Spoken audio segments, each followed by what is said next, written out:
some sort of reception he has to go to, and the lions and the tigers come here. Hey, lads, how was it? How was it on the? I can't seem to stop the lions and the tigers. You know. Sorry about the gap. There's been quite a lot of things that have happened. Just today, we've been going to the hospital to get the baby checked over, get their hips scanned to check over the hips are okay. I didn't know that was a standard thing, but anyway.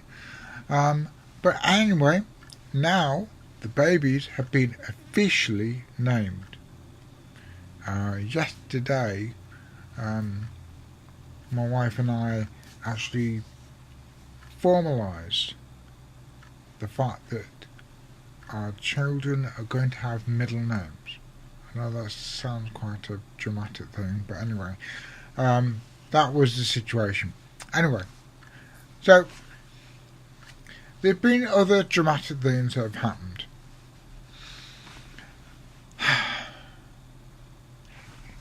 This actually brings over to some of the things that happened today. Right. On several occasions, in like coffee places, cafes, etc., etc., we went into a couple of them. On several occasions, we had women coming over and saying, "Oh, aren't they beautiful? Oh, aren't they lovely? Oh, what are the names?" etc., etc., so on and so on. Which is fair enough, okay. And as much as they go, "Oh, isn't it wonderful being a father?" they conveniently miss out on one thing that perhaps is quite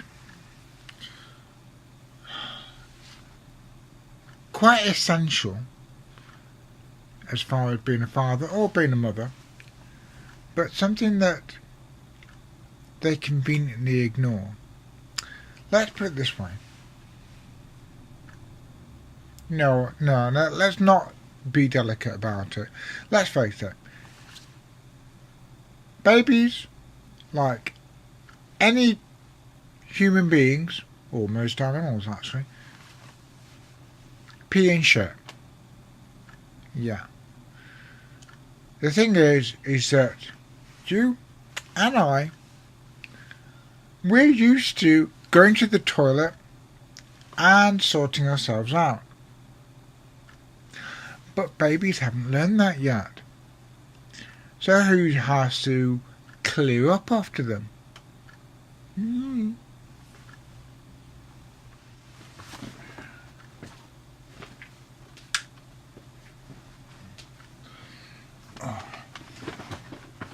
Sorry about that. Sorting out the lights. It's been getting a bit dim. Anyway, getting a bit dim. Getting a bit dim. Anyway, right. Now then. So I was saying about how many people conveniently forget that you need to actually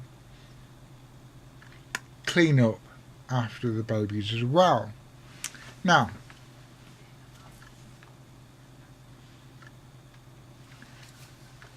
there's two things I can think about here.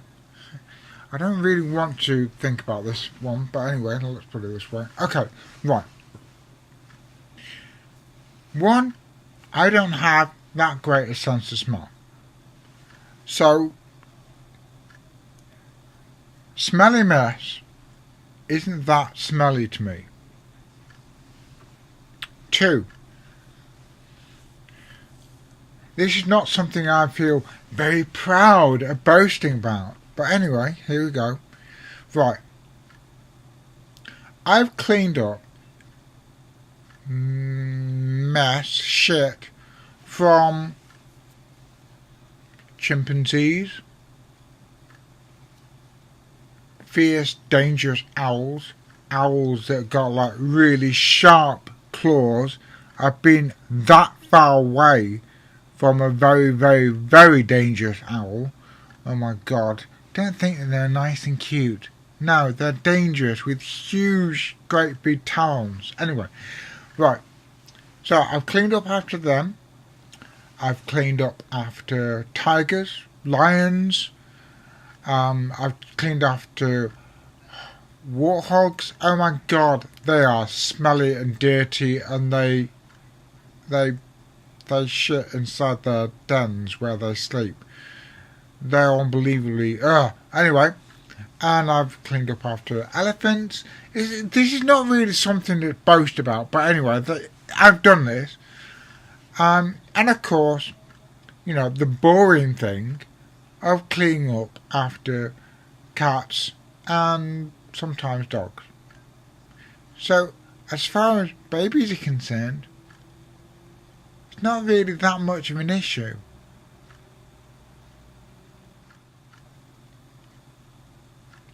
I saw an Eddie Izzard performance he did, and he did talk about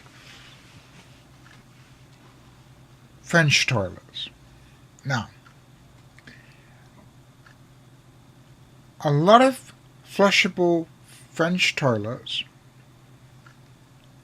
are very much like the toilets that we get over in the UK or America or wherever, okay? No problem. Right. But some are unusual. If you've never experienced this before, no, I won't say you're missing out, anything like that.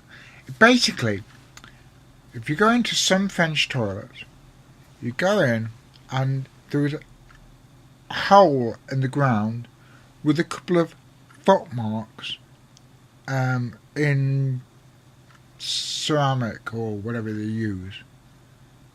And it's like, okay, so basically you have to put your feet on the ceramic and crouch down and relieve yourself.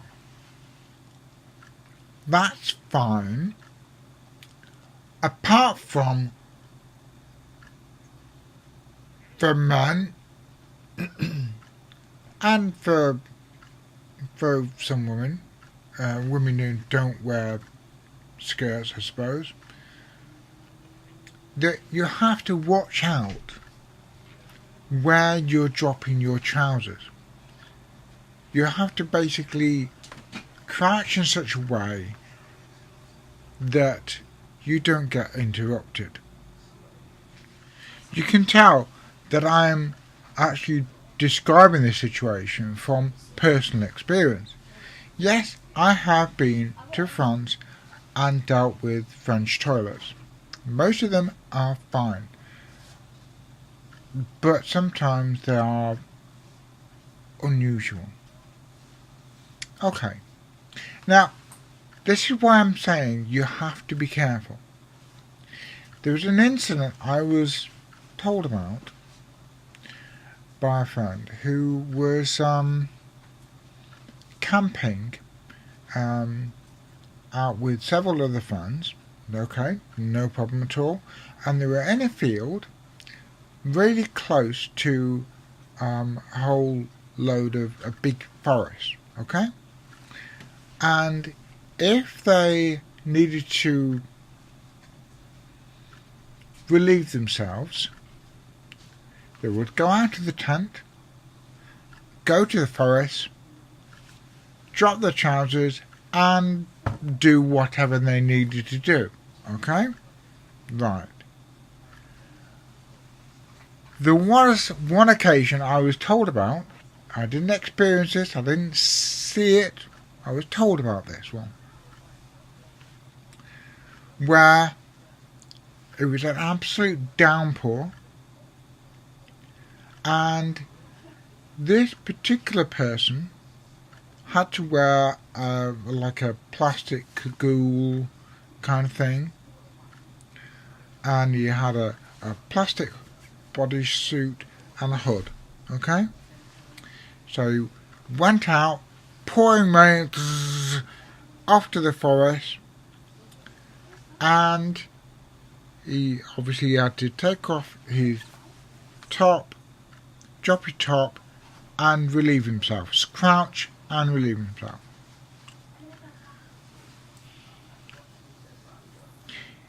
I told you about where you have to watch out where you aim. Right, he didn't watch out where he aimed. His HUD was in the wrong place. So you can imagine, as he pulled up his outfit and pulled his hood on, the scream could be heard for miles around.